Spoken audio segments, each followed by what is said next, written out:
In Lilliput, South Wales, there's very little to do, especially in the cold of the winter.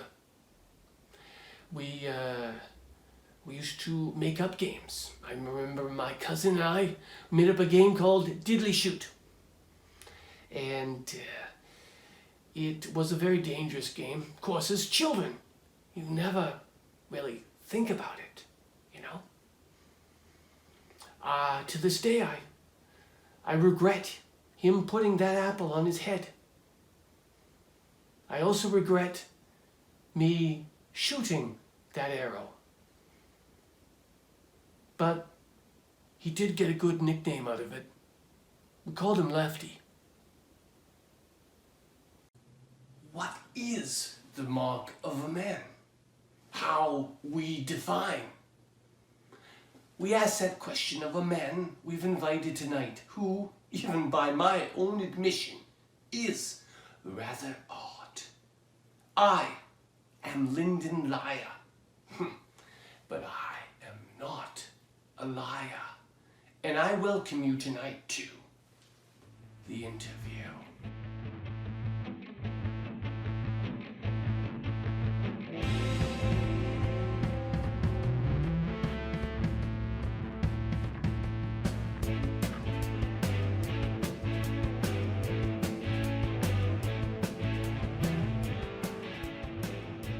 Stu, welcome. Hey, Linden, thanks for having me on. Really appreciate it. Love your show.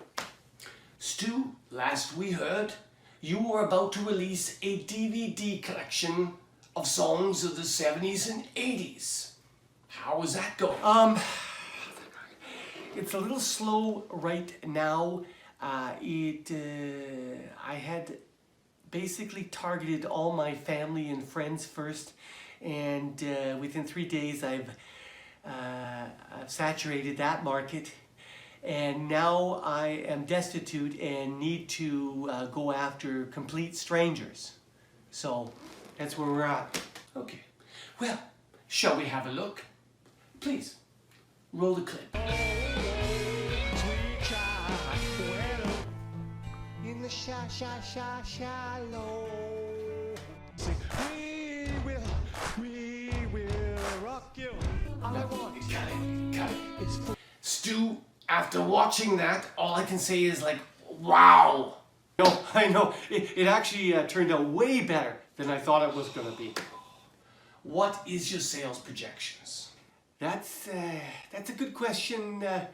I had originally entrusted that to Emmy, but unfortunately it seems that she's kind of dropped the ball on that. Emmy, the 4-year-old little girl in your other videos? She's an old 4. And she also has her sister Lucy to lean on, so between the two of them I thought they should be easily able to handle it. That's worse! She's only 2! Yeah, she's amazing. So, what are your sales projections? Sales, okay, so sales took a little bit of a hit. It seems like in the first batch of CDs, DVDs that we released, the engineer accidentally put in the cut of the song Hello with all the swearing in it, so we had to recall them. To the best of my knowledge, Hello doesn't have any swearing in it. There is when you step on a Lego in the recording studio. Still feel it. Anyway, we got the problem rectified, and we're back plowing out all these CDs and DVDs again. Wonderful. So, what's next for Stu? You know, the world's my oyster right now. That's the way I see it. I started off with Jan in e-cards, and with the exception of that one violent altercation with Earl Slawsky, moved on and was asked to move on. And I worked with Emmy at Jade West, and presently I'm working there still part-time. And I'm also doing this on the side to make a little extra bucks. Stuart, I'm going to stop you there. When we first talked about having you on the show, my staff insisted on me asking you about your present-day Twitter feud. Are you talking about Trent Peek. How many feuds do you have going right now? Well, I like to prioritize things, and I'm prioritizing Trent Peek at the top of that list. Okay, take us back. What happened? Oh, I get asked this a lot. 1982. Trent Peek and I are in grade 6.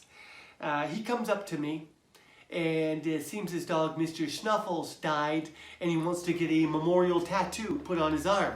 Hey, that's a great idea. So I slide him a quick 20. He says, you'll hit me back.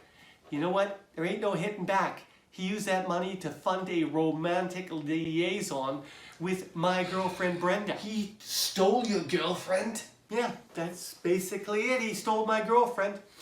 I had systematically been moving my desk closer and closer to Brenda during the school year in hopes of asking her out. And then on the day in question, he swoops in with this mixtape and a box of chocolates and some flowers, asks her out to his birthday party. Next thing I know, the two are a couple. And old Stu, out in the cold. Sounds pretty calculated if you ask me. He's calculated all right. He seemed to think that I wouldn't ask Brenda out because she's my first cousin. But, nah. Brenda is your cousin and you wanted to date her? That's how I met her. And you know what really stings, Linden? Is old Stu funded the whole thing. That was on my 20. So, what's his excuse for not paying you back? You know, I asked him about it at 2 in the morning last week outside his bedroom window. And he had nothing to say. Oh, my. Oh yeah, he's got an excuse for everything. Stuart, I wouldn't want you outside my window either at 2 in the morning. That's the difference between you and me, Linden. I think of it as a gentle reminder. Did it help? No. He came flying to that window, opening it abruptly. I had zero opportunity to put my pants back on. I fell out of the tree, hurt my hand, and now I can barely reach all the notes on my little recorder here. You climbed up a tree without your trousers on? Yeah. Apparently there is video that would suggest that. Who in the right mind climbs up a tree naked, Stuart? Well, statistics have shown that old Stu climbs better when I'm either naked or I'm partially naked. Stuart, It's just statistics. do you know where I live? Not presently. Let's keep it that way. That's your call. You know, viewers, I always say to myself, to know a man, you must walk a mile in his shoes. Stu, you're not wearing one shoe. Yeah, the other one got all dirty, so I had to put it in the washing machine. So when I walked to the store, my sock got all dirty. So, oh, there's that ding. I gotta go and get it now. But anyway, Linden, I really want to appreciate you having me on your show. Really do appreciate it. And look for this online. There's lots of copies, okay? And no swearing. Thanks for having me, Linden. Anyway, until next week, when we ask a woman in our next interview, is her degree in psychology from Trump University even valid? That and a lot of other questions. My name is Linden Lyer, and this has been the interview. And until next week, we ask you, please, play safe.